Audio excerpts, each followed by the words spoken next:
سلام دوستان، خیلی خوش اومدید به کانال من.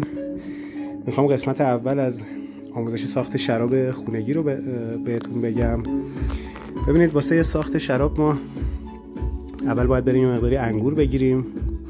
انگورای شانی هستش یا شاهانی که مال شهرهای مختلف هستش.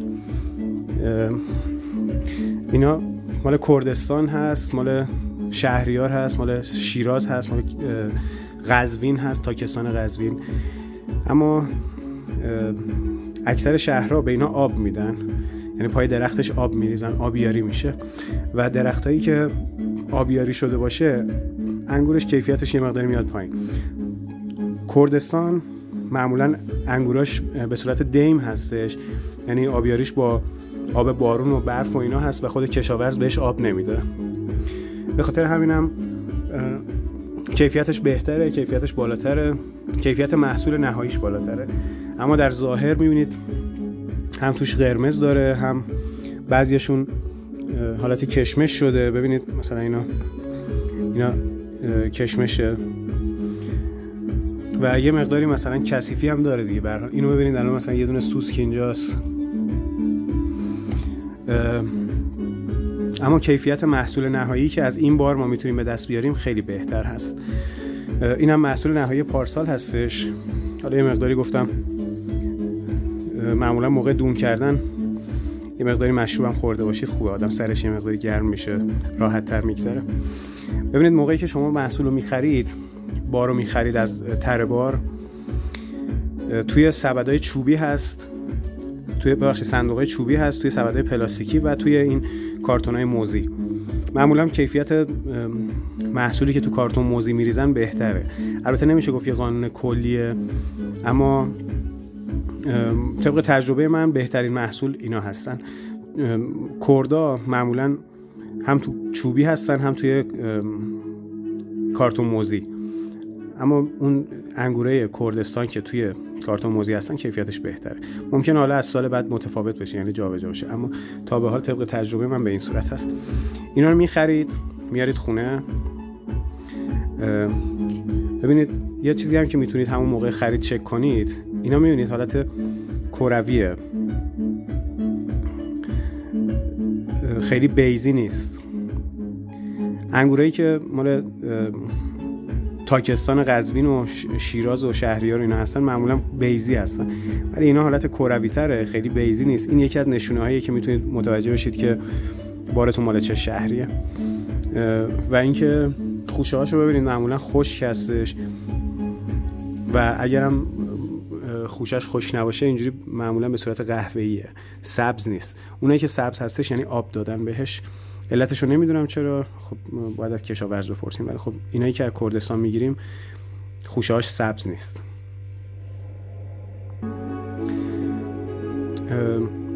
ما بعد از اینکه بارا خریدیم آوردیم خونه، باید یه دبه هم از قبل خریداری کرده باشیم، تهیه کرده باشیم. یه دبه 100 لیتری، این دبه‌ای که اینجا هست الان 60 لیتریه. من توی این آروم آروم پر میکنم، میبرم توی انبار، توی قسمت تخمیرم، اونجا توی بشکه آبی میریزم. بشکه‌های آبی که نور توشون نمیره. حالا بعضیا میگن بشکه آبی کیفیتش پایین‌تره، اما کیفیت مواد ساختش خیلی واسه ما مهم نیستش. مهم اینه که نور به توش نخوره، چون یه سری چیزا مثل نور، نمک، آب، هوا، اینا باعث میشه که پروسه تخمیر خراب بشه، محصولمون بدمزه میشه، بدطعم میشه، رنگش خراب میشه. اگه میخواید چیز خوبی باشه، بشکه آبی بگیرید که من پایین گذاشتم، حالا بعداً اونم ازش فیلم میگیرم و یه بشکه هم اینجا دم دست میذارم که واسه جابجایی از این استفاده کنم. انگور رو ما برمیداریم. ببینید،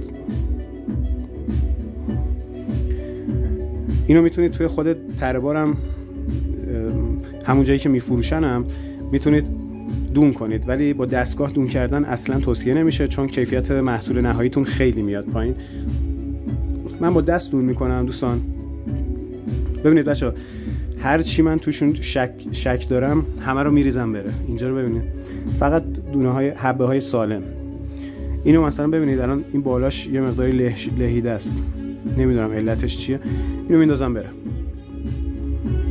فقط حبه هایی که سالم هستن، یعنی تار عنکبوت یا زدگی یا کپک هیچ چیزی نباید روش باشه. حتی اونایی که کشمش هستن اونا رو بعضیا میگن اونا رو اگه بریزیم کیفیت کارو میبره بالا، الکلش بهتر میشه، اما اصولش اینه که اونا همش جدا بشه. ببینید فقط دونه های سالم بدون هیچ زدگی و این دوم تهش هم حتما ازش جدا کنید، چون دوم خودش کارو خراب میکنه. اگه میخواید یه محصول درست داشته باشید طبق اصول، این کارهایی که میگم انجام بدید، احتمالاً به یه محصول خوب میرسید. ببینید اینا رو توی دونه تشت یا یه قابلمه تمیز با کنارتون داشته باشید، توی این بریزید. اینم ببینید اینا محصولایی که اینا آشغال محصوله به اصطلاح، اینا چیزایی که من جدا کردم. میبینید هرچی مثلا اینو ببینید توش کشمش و اینا بوده، حتی بعضیشون ظاهرا سالمه ها، ولی اینو من مثلا دیدم اینجاش یک کپک کوچیکی توش بوده، اینو انداختم رفته. اصلا تو این زمینه شک نکنید، هر چی رو که فکر میکنید باید بندازید و بندازید بره.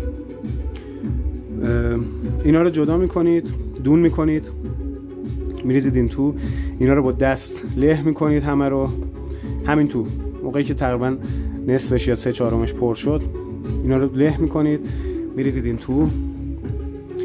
ببینید سعی کنید همه دونه هاشو، همه حبه های انگور رو همش له بشه. حالا خیلی هم وسواس نمیخواد به خرج بدین، اگه یه مقداری هم توش موند سالمون مشکلی نداره، چون در پروسه تخمیر اونها هم یواش یواش له میشه. ولی خب تا جایی که میتونید با دست این کارو بکنید و از هیچ دستگاه دیگه استفاده نکنید واسه له کردنشون، چون خراب میکنه، هسته‌شو میشکونه. هستش هم خودش خب 4% روغن داره دیگه، روغنه باعث میشه که محصول نهاییتون خراب بشه. دیگه خدمتتون عرض کنم که تو بطری‌های 1.5 لیتری نریزید. معمولا ببینید بطری 1.5 لیتری واسه یک وعده مصرف خیلی زیاده. مقدار مجازی که توصیه شده واسه یک وعده مصرف یک روز 300 میلی لیتر هستش. 300 میلی لیتر هر روز هم استفاده کنید هیچ مشکلی پیش نمیاد. ولی خب بعضیا فکر میکنن نه، مثلا ما هفته یه بار میخوریم اما 1.5 لیتر میخوریم. ببینید این زیاده رویه، این آسیب میزنه به بدن. مقداری که میتونید بخورید 300 میلی لیتر. حالا اگه میخواید یه مقداری بیشتر شنگول بشید، مست بشید، اما به بدنم آسیب زیادی وارد نشه، از این بطری‌های نوشیدنی میتونید استفاده کنید. اینا 750 میلی لیتری داره، هم به بدنتون آسیب نمیخوره، همین که میتونید از اون مستیش لذت ببرید، کبدتون سالم باشه، از آنتی اکسیدانش لذت ببرید که توی بدنتون پخش میشه و فواید خوبی داره واسه بدن. امیدوارم مسئولانه مصرف کنید و یه شراب خوش کیفیت و درجه 1 داشته باشید. توی ایران ما دسترسی به خود شراب نداریم، شرابای با کیفیت، اما خب چیزی که هست اینه که انگورای خیلی با کیفیت و خیلی عالی هستش، با قیمت مناسب میتونید اینا رو درست کنید. معمولا هم تایمش همین اواخر تابستون و اوایل پاییز هستش. امروز 26 شهریور هست که من اینا رو خرید زدم. الان شروع میکنم یواش یواش اینا رو دون میکنم و میریزم توی بشکه‌های اصلی. دوباره یه ویدیو میگیرم، قسمت بعدی رو با هم دیگه بریم جلو.